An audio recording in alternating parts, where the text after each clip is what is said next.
Subscribe now and press the bell icon. Never miss an update.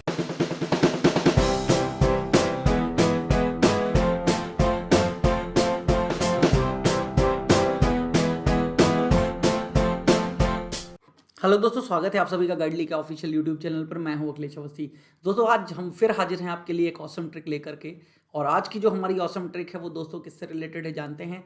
तो आज की जो हमारी ऑसम ट्रिक है वो दोस्तों रिलेटेड है पॉलिटी के आर्टिकल 19 से। आर्टिकल 19 की जब हम बात करते हैं तो इसमें इस समय वर्तमान में 6 प्रकार की स्वतंत्रताएं आपको प्राप्त होती हैं। इन 6 प्रकार की स्वतंत्रताओं को अगर आपको याद रखना है तो आपको सिर्फ एक लाइन याद रखनी है और ये सारी स्वतंत्रताएं आपको याद रहेंगी। तो बहुत ही अच्छी ट्रिक है, बहुत ही ऑसम ट्रिक है और आपके एग्जाम में यहां से क्वेश्चन बनते ही बनते हैं दोस्तों। तो जानते हैं क्या है ट्रिक, लेकिन उसके पहले हम जान लेते हैं कि वो कौन कौन सी 6 प्रकार की स्वतंत्रताएं हैं जो आर्टिकल 19 हमें प्रदान करता है।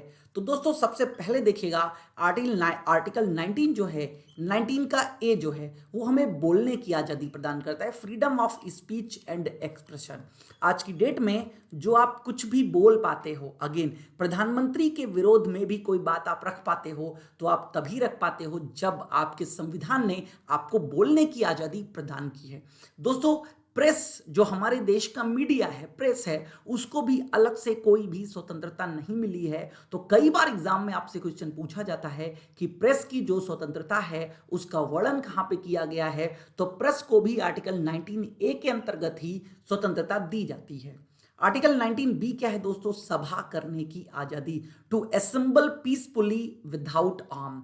कहीं पर भी लोग इकट्ठा हो सकते हैं, सभा कर सकते हैं। ये जो आजादी हमें मिली है, याद रखिएगा, इसका मोटिव अपनी बात को रखना होना चाहिए, ना कि मोटिव हिंसा का होना चाहिए। इसीलिए कहा गया है विदाउट आर्म्स, बिना हथियारों के शांतिपूर्वक किसी भी जगह सभा करने की स्वतंत्रता आपको प्राप्त है।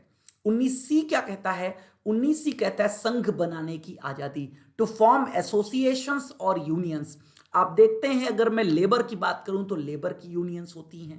ऐसे ही आप देखते हो किसी भी आप सेक्टर में काम कर रहे हो, उस सेक्टर की कोई ना कोई यूनियन होती है, एसोसिएशंस होते हैं। तो ये जो यूनियन और एसोसिएशन हैं, इनको फॉर्म करने की आजादी आपको कौन देता है? आर्टिकल 19C प्रदान करता है। आर्टिकल 19D क्या कहता है? पूरे देश में आने जाने की आजादी, मतलब to move freely throughout the territory of India. मतलब भारत का जो भी पार्ट हिस्सा होगा वहां जाने के लिए आपको किसी भी प्रकार के वीजा या परमिट की रिक्वायरमेंट नहीं होगी। याद रखिएगा, हालांकि भारत में भी अगर मैं बात करूं तो नॉर्थ ईस्ट के कुछ ऐसे स्टेट्स हैं जहां पर परमिट रिक्वायर्ड होता है, ठीक है। तो अगेन वो एक एक्सेप्शंस हैं, लेकिन बाकी आपको पूरे देश में आने जाने की आजादी है। कहीं पर वीजा जैसा कोई सिस्टम नहीं है दोस्तों। देन आर्टिकल 19E क्या कहता है? पूरे देश में बसने की, रहने की आजादी। भारत क्षेत्र का जो भी हिस्सा है, याद रखिएगा, गवर्नमेंट इसमें कुछ हद तक चीजें बदल सकती है, कंट्रोल लगा सकती है, लेकिन हमारा संविधान ये कहता है कि हमें पूरे देश में बसने की, रहने की आजादी है। बस अभी तक अगर मैं बात करूं, जम्मू कश्मीर इसका एक अपवाद होता था, क्योंकि जम्मू कश्मीर में जम्मू कश्मीर के बाहर का व्यक्ति कोई भी प्रॉपर्टी नहीं खरीद सकता था, और जब प्रॉपर्टी नहीं खरीद सकता था तो बसेगा कैसे? तो दोस्तों, ये जो आर्टिकल 370 लास्ट ईयर स्क्रैप किया गया, उसके बाद अब पूरे देश में बसने की आजादी भारतीयों को मिल चुकी है। आर्टिकल 19F की बात करें तो दोस्तों वर्तमान में ये नहीं है। यहां पर संपत्ति को एक्वायर करने की आजादी थी, किसी भी संपत्ति को अधिग्रहित करने की स्वतंत्रता थी। जब हमारा संपत्ति का अधिकार समाप्त किया गया तो याद रखिएगा, संविधान के 44वें संशोधन जो कि 1978 में हुआ था, इसके द्वारा संपत्ति के अधिकार को समाप्त कर दिया गया था, जिससे आर्टिकल 19F समाप्त हो गया। तो ये अभी वर्तमान में कार्य नहीं कर रहा है। आर्टिकल G की बात कर लीजिए, 19G क्या कहता है? कोई भी व्यापार एवं जीविका की आजादी।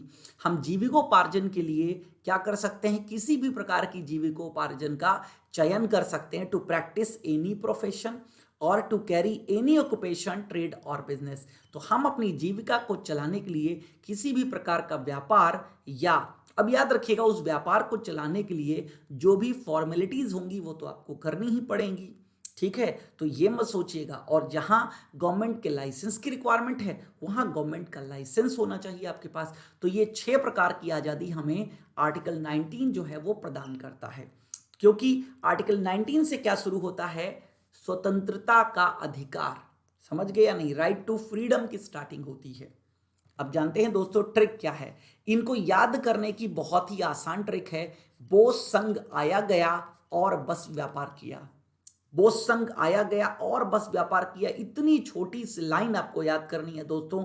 आपको ये 6 की 6 जो स्वतंत्रताएं हैं वो जिंदगी भर याद रहेंगी, आप कभी नहीं भूलोगे। हालांकि ज़रूरत आपको अपने एग्जाम से रिलेटेड पहले है, जिंदगी भर याद रखने की बात है। ठीक है दोस्तों, तो याद रखिए बोस संघ आया गया, तो बो से हो गया बोलने की आज़ादी, सा से हो गया सभा की आज़ादी, संघ, संघ का मतलब संघ यहाँ याद रखिएगा, वहां संघ तो यहां संघ याद रखिएगा, संघ बनाने की आज़ादी। आया गया कहीं पर भी आने जाने की स्वतंत्रता। देन बस, तो बस का मतलब है बसना और व्यापार। ठीक है, तो कोई भी व्यापार एवं जीविका की आज़ादी। तो बोस संघ आया गया और बस व्यापार किया, इतनी लाइन याद रखिए, आपको ये सारी स्वतंत्रताएं याद रहेंगी दोस्तों। कैसी लगी आपको ये ट्रिक कमेंट सेक्शन में जरूर बताइएगा। तो इस ट्रिक में इतना ही है, मिलते हैं नेक्स्ट ट्रिक के साथ नेक्स्ट सेशन में। Thank you, thanks a lot. Subscribe now and press the bell icon. Never miss an update.